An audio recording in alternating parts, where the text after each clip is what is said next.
Hello guys, hello water sign, hello Pisces, Scorpio, and Cancer. Welcome dito sa aking channel, Kapalaran 888. Welcome water sign. Alamin natin ang weekend reading mo. So, ito ay para sa last day ng November and then first day ng December. So, etong message na to pwedeng makaresonate sa lahat ng water signs or cross watchers. 3 days before or 3 days after. So, weekend reading to guys. So, I hope na makuha mo kung ano yung gustong sabihin ng baraha. And, kung bago ka sa channel ko, please, wag mong kakalimutan na i-like and share, i-subscribe, i-follow, or i-press ang notification bell button guys para updated ka sa mga videos na ina-upload ko everyday. And, meron tayong new moon ngayong December 1. So, meron na akong, yan yung last new moon natin this 2024. Meron na tayong video, but since yung December 1 is kasama dito sa weekend, tingnan natin, okay? So, ito in general, Pisces, Scorpio, Cancer. First quarter moon in Sagittarius, so it's fire sign energy siya. So, sinasabi na water sign, Pisces, Scorpio, Cancer, believe in your good luck.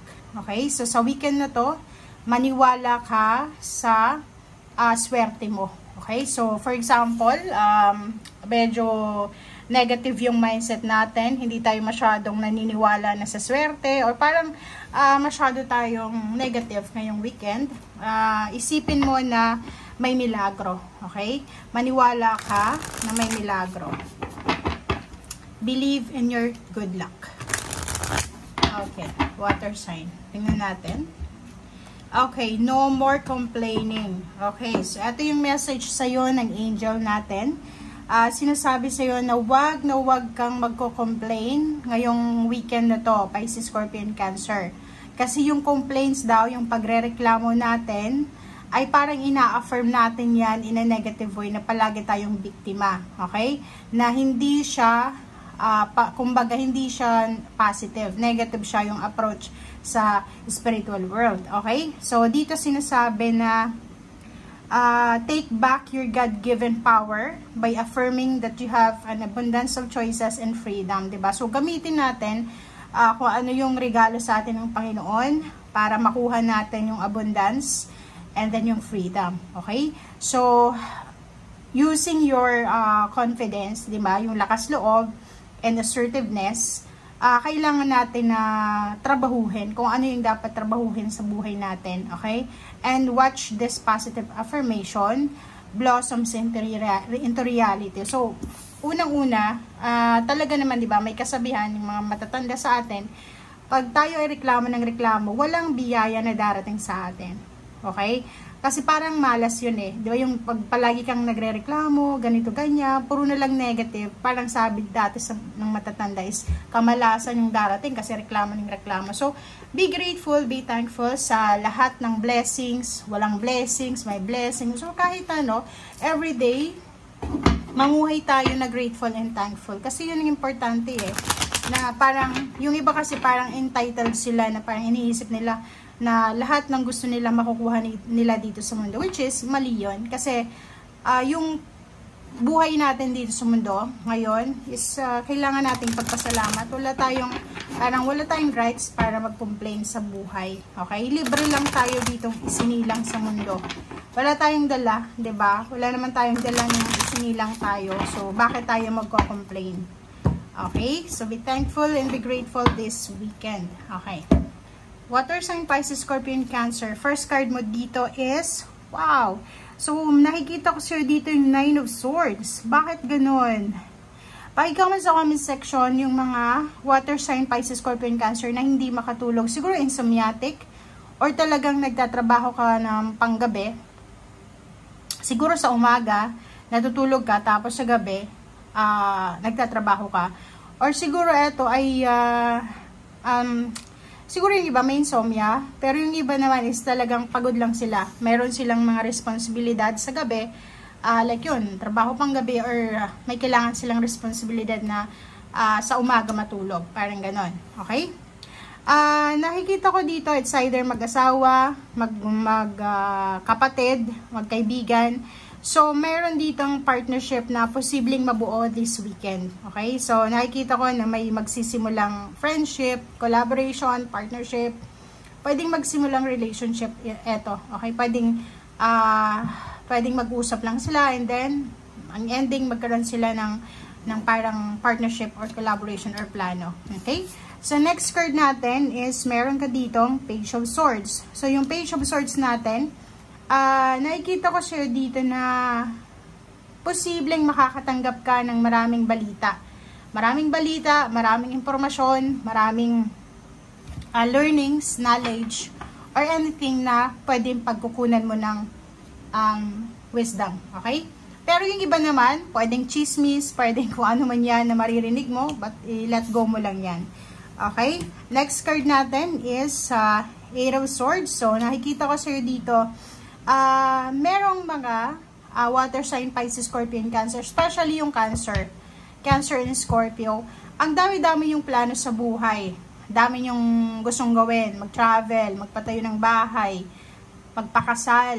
Or yung iba, gusto yung magkaroon ng bahay na sobrang maganda, ganito, ganyan. Pero nakikita ko sir dito sa weekend na to, nasa restrictions ka pa rin. So, nakikita ko na hindi ka pa naandoon sa sitwasyon na posibleng masasabi mo na akin na to. Okay? Especially sa mga Scorpio and Cancer. Okay, wait lang. So, dito naman sa card na to is Four of Swords. So, nakikita ko sir dito na if pagod ka, diba? Pag nakaramdam ka ng pagod this weekend, magpahinga ka. Kasi itong Four of Swords na to, sinasabi na huwag tayong magmamadali. Huwag nating madaliin yung proseso. Kailangan nating magpahinga, mag-meditate, mag-contemplate, mag-isip tayo ng tama. Isipin natin ng tama yung mga decision making natin. Kasi hindi maganda na kung ano yung naiisip natin, gagawin natin, which is pwedeng pagsisihan natin sa bandang huli. Okay?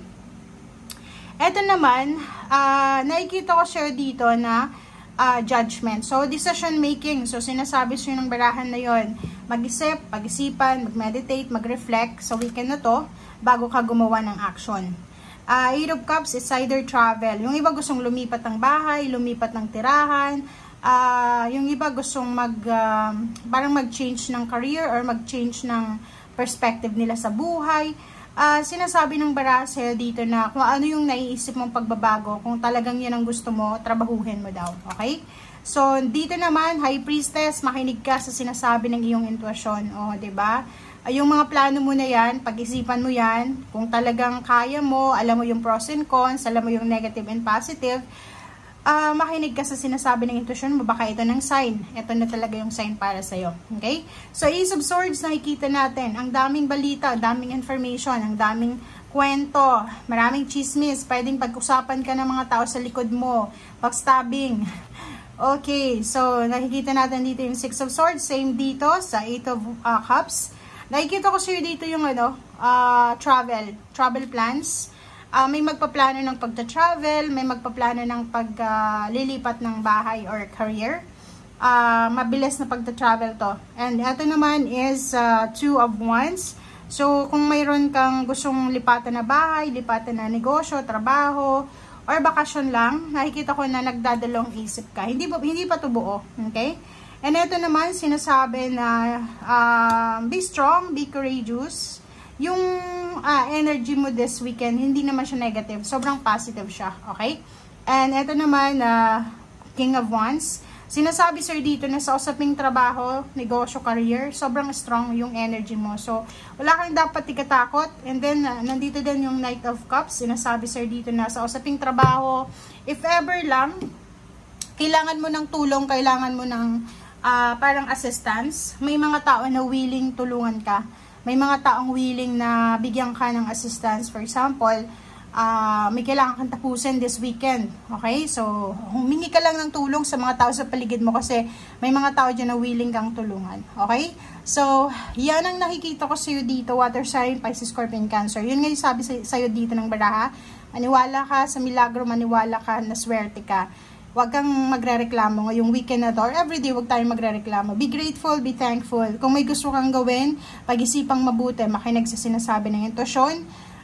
Physical, sinasabi ng barahan na make sure na hindi mo napapabayaan yung physical health mo, mental health, spiritual health. Okay, yun yung pinaka positive ngayon. Okay, thank you guys for watching. Bye!